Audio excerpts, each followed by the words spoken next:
आणि आज परिस्थिती काय झाली आहे, त्या 119 बोगस लोकांना घुसवल्यामुळे हायकोर्टाने पूर्ण बीएसबीला स्टे दिल्यामुळे आज माझ्याकडचे 275 पात्र लाभार्थी त्यांना बीएसबीची घरं मिळू शकत नाही आणि बीएसबीची घरं ओस पडलेली आहे. आणि तिथे विषय कसा चाललाय, त्याला वेगळा रंग दिला जातोय. त्या राजकीय रंगाबद्दल मला आता इथे बोलायचं नाही. पण मॅडम एक गोष्ट लक्षात घ्या, तुमच्या माझ्या राजकारणामध्ये गोरगरीब जनता तिथे भरडली जाते आणि काहीच कळत नाही. दोन्ही विषय सारखेच आहे, रस्ता रुंदी करण्यात बाधित होणाऱ्या लोकांचेच आहे. मग तो विषय यांनी पटलावर का नाही ठेवला? जर मान्यता घेऊन तोडायचा असा विषय असेल तर ही मान्यता घेताना ती मान्यता का नाही घेत ते लोक? महापौर वाड्या आता सगळेजण जे बोलतायत ना, हे प्रत्येकाचं दुःख वेगळ्या वेगळ्या अँगलनी सारखंच आहे. प्रत्येक ठिकाणी कुठलं तरी काहीतरी एक गोष्ट करते, त्याचा प्रशासन स्वतःच्या फायद्यासाठी वापर करतं. एखादी गोष्ट जेव्हा तुम्ही नगरसेवक म्हणून आम्हाला कन्व्हिन्स करता, त्याचप्रमाणे सन्माननीय आमदार महोदयांना पण तुम्ही समजून सांगायला पाहिजे. त्यांचं म्हणणं काय चुकीचं नाहीये ना, ते पण तेच म्हणतात जे मी म्हणतोय की पुनर्वसन करा आणि रस्ता रुंद करा. पण पुनर्वसनाची प्रोसेस तुम्ही त्यांच्याकरता बदलताय, मग आता त्यालाही हरकत नाहीये. ती जी बदलता ती यालाही बदला. एकाला एक नाही कशा करता? त्यामुळे माझ्या महापौर मध्ये आपल्याला विनंती आहे, या सभागृहाला विनंती आहे, दोन्ही प्रस्ताव एकत्र पटलावर येईपर्यंत हा विषय स्थगित ठेवावा.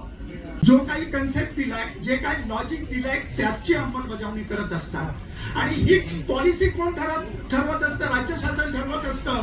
पुनर्वसन धोरण महापालिका ठरवत नाही आणि त्याच्यात काही अपात्र होत असतात. अर्थात याच्यासाठी सुद्धा धोरणात बदल करावा लागेल. जर आपल्याला महापालिकांमध्ये किंवा शहरांमध्ये असे जर काही प्रकल्प उभारायचे असते, रस्ते करायचे, तर धोरणात बदल केला पाहिजे. ह्याच्यासाठी आपण वरिष्ठांकडे पाठपुरावा केला पाहिजे. म्हणजे शेवट कोणालाही विस्थापित करून किंवा कोणावर अन्याय करून शहराचा विकास करणं हेही उचित नाही. आणि अशा पद्धतीत हा पूल लटकलेला आहे.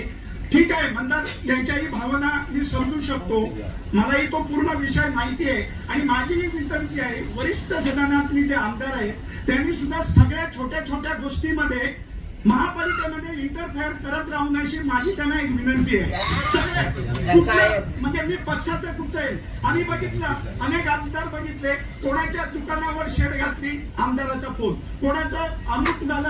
आमदारांनी जर बघायचं असेल तर या शहरांनी पुरवठा वाढवून घेतला पाहिजे, त्यांच्या लेवलची कामं केली पाहिजे. ह्या सगळ्या गोष्टीमध्ये कुठल्या रस्त्याच्या कामामध्ये येणार, सगळ्या आता आपलेच दाद आणि आपलेच वोट, हे सगळं थांबवलं पाहिजे.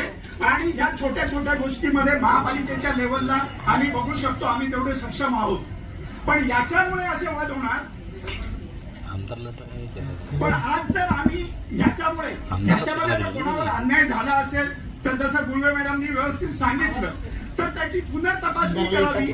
पण त्याच्या व्यतिरिक्त आउट ऑफ वे जाऊन इथे काम करता येणार नाही आणि कोणी करणार नाही. उद्या माहिती अधिकार आहे, सगळ्या गोष्टी आहेत. जरी हे इथून गेले तरी कागदावर हे सगळं असणार आहे. तेव्हा याच्या पुढे जे जे निर्णय घ्यायचे ते एक दुसऱ्याशी रिलेटेड करून नाही. आज हा विषय आलाय ना, आपण एक एक विषय सोडू ना. राहुल मंदार, तुझाही विषय आहे, मला पूर्ण माहिती आहे, तुझ्या भावना आहे, तुझ्या प्रभागातला विषय, पण तो होत नाही म्हणून हा करायचा नाही. मग अजून एखादा सांगणार कल्याणचा. एक मिनिट.